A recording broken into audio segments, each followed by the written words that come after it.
नमस्कार, हिमाचल खबरों में आप सभी का स्वागत है और मैं हूं आपके साथ प्रिय प्रत्यक्ष। चलिए खबरों की शुरुआत कर लेते हैं। बरसवार विधानसभा क्षेत्र के बिजुड़ी में नारी को नमन कार्यक्रम आयोजित किया गया, जिसमें केंद्रीय महिला और बाल विकास मंत्री स्मृति ईरानी ने बतौर मुख्य अतिथि और खेल मंत्री अनुराग ठाकुर ने विशिष्ट अतिथि के तौर पर शिरकत की। इस अवसर पर उपस्थित अपर महिला शक्ति को संबोधित करते हुए स्मृति ईरानी ने कहा कि बीजेपी एक ऐसी पार्टी है जो महिलाओं को सम्मान देती है।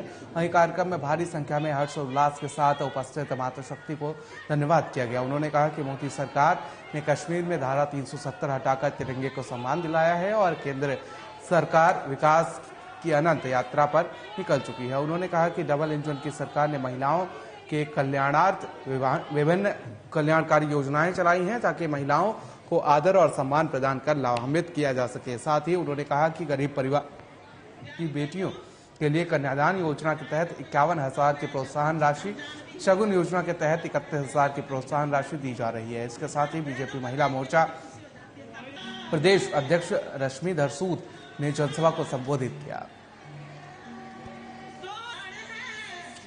से मीठी शुरू होती है, बस झुग्गी झोंपड़ियां उसी की पहचान है। जिस गांधी परिवार ने 70 साल में से 60 साल देश में राज किया, जो वहां से चुनकर आते थे, ना वहां के परिवारों के लिए शौचालय था, ना पक्का मकान था, ना बिजली थी, ना 2 वक्त का अनाज मिलता था। केवल गांधी परिवार के सहारे चुनावों के समय कुछ मिलता था, फिर 5 साल कोई सुध बुध नहीं लेता था। जब उनको किसी में ये दिखा कि कोई उनकी सुध बुध ले सकता, क्षेत्र को आगे बढ़ा सकता है, तो उन्होंने बहन स्मृति ईरानी जी को अपना वोट डाला और राहुल गांधी को चलता किया, वहां से सदा सदा के लिए चलता कर दिया।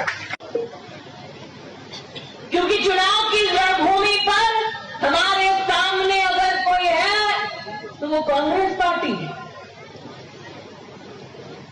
झाड़ू वालों का तो कब सफाया हो गया पता ही नहीं चला। चुनाव आया नहीं, दुकान बंद कर दी, और दुकान बंद करके ताला लगाने वालों में से एक का नाम अनुराग ठाकुर जी। और अब तक ये तय नहीं कर पाए कि उनका नेता कौन है। जो अपनी पार्टी को नेतृत्व देने में असमर्थ है, वो हिमाचल प्रदेश को नेतृत्व क्या खाक दे पाएंगे। इसीलिए हिमाचली इलेक्शन के वक्त पोलिंग बूथ पर जाएंगे और हाँ लीला जी, कमल का बटन। तो हिमाचल प्रदेश में कांग्रेस की रोजगार संघर्ष यात्रा के दूसरे चरण की शुरुआत आज 10 अक्टूबर को कशुआरी गांव से हुई है और इस यात्रा का आगाज नगरोटा बनवा आपको बता दें कि विधानसभा क्षेत्र से कांग्रेस प्रत्याशी राष्ट्रीय सचिव RS बाली ने की है और इस मौके पर हजारों की संख्या में पुरुषों सहित महिलाओं ने भी भाग लिया। वहीं युवाओं द्वारा कचुआरी गांव से लेकर नगरोटा बगवा तक बाइक रैली निकाली गई और इस दौरान कचुआरी से लेकर नगरोटा बगवा तक जगह जगह कांग्रेस के राष्ट्रीय सचिव RS बाली का स्थानीय लोगों द्वारा जोरदार स्वागत किया गया। साथ ही आपको बता दें कि इस रोजगार संघर्ष यात्रा का यात्री ठहराव ज्वालाजी में रहेगा और सुबह ज्वालाजी मंदिर में पूजा अर्चना के बाद से 11 अक्टूबर को सुबह नादौन, हमीरपुर, सुजानपुर और आलमपुर, थुराल, मराठा और पालमपुर तक जाएगी और इसके बाद यात्रा वापस नगरोटा बांगवा लौटेगी। वहीं इस रोजगार संघर्ष यात्रा को लेकर RS बाली ने कहा कि यात्रा निकालने का मकसद प्रदेश सरकार को बेरोजगार युवाओं का दर्द दिखाना है और कांग्रेस ने जो गारंटियां दी हैं उन्हें जनता ने स्वीकार कर लिया है।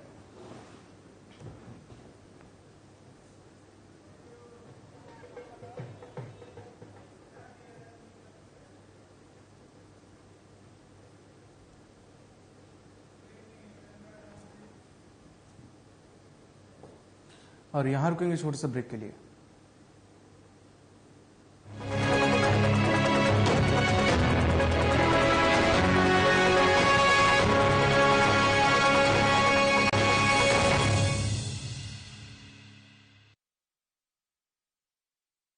डबल इंजन सरकार ला रही सुखद बदलाव।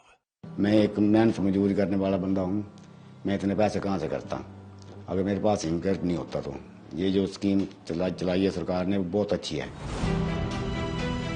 हिमाचल प्रदेश सरकार की हिम केयर योजना न होती तो आज किशोर अपने पैरों पर खड़े न होते। चंबा जिले के सांच गांव के निवासी हैं किशोर कुमार। करीब 1 साल पहले उन्हें कुल्हे में दर्द उठा तो चलने फिरने में असमर्थ हो गए। डॉक्टर ने बताया कि कुल्हे ऑपरेशन करके प्लेट पड़ेगी, इसका खर्च तो लाखों में आएगा। ये सुनकर किशोर के पैरों तले जमीन खिसक गई। मेरे लत की पीड़ होती थी, 1 साल पहले होती थी। जब मैं चंबा आया तो मेरे को डॉक्टर साहब ने बोला कि आपका ऑपरेशन होगा। मेरे पास हिमकेयर कार्ड बना हुआ था। डॉक्टर साहब मेरा जो इलाज हुआ है, ऑपरेशन का जो भी खर्चा आया है, वो कार्ड के जरिए सारा सरकार ने किया है। वो तो भला हो हिम केयर कार्ड का। चंबा के सरकारी अस्पताल में करीब 20 दिन इलाज चला, सफल ऑपरेशन हो गया और इलाज के नाम पर पाई भी खर्च नहीं हुई। ये सिर्फ किशोर की ही कहानी नहीं है। राज्य में लाखों लोग जयराम सरकार की फ्लैगशिप योजना हिम केयर का फायदा उठा चुके हैं। मैं दाखिल हुआ था जी, तो वहाँ मेरे को डॉक्टर ने बताया गया कि तेरा सीटी स्कैन वगैरह होना है।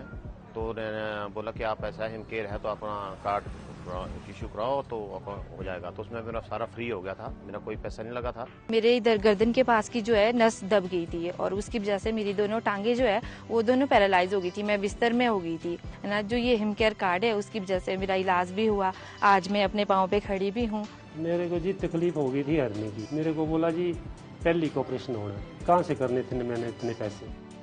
तो सरकार का धन्यवाद है कि उन्होंने मेरा इलाज फ्री हुआ ये कार्ड की वजह से।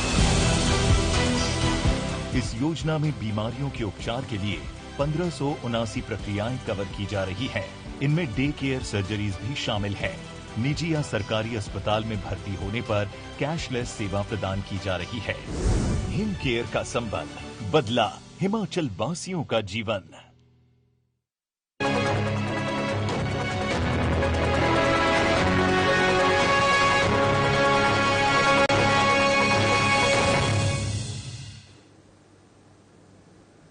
अब ब्रेक के बाद आप सभी का स्वागत है। खबरों में बढ़ेंगे आगे। और शिमला में प्रियंका गांधी के बाद ऑल इंडिया कांग्रेस कमेटी के अध्यक्ष सोनिया गांधी भी अपनी बेटी के घर चराबड़ा पहुंच गई हैं। और सोनिया गांधी सुबह चंडीगढ़ से सड़क मार्ग होते हुए शिमला पहुंची हैं और जहां पर आपको बता दें प्रियंका गांधी 4 अक्टूबर से अपने घर पर छुट्टियां मना रही। पहले 10 अक्टूबर को सोलन में प्रियंका गांधी की रैली रखी गई थी, लेकिन खराब मौसम के चलते इसको बदलकर अब 14 अक्टूबर को रखा गया है। इसी बीच सोनिया गांधी भी शिमला में बेटी के साथ रहने आई हैं और हिमाचल प्रदेश में विधानसभा चुनाव का बिगुल बज चुका है। और ऐसे में उम्मीद की जा रही है कि प्रियंका गांधी की रैली के बाद हिमाचल प्रदेश में सोनिया गांधी की रैली भी हो सकती है।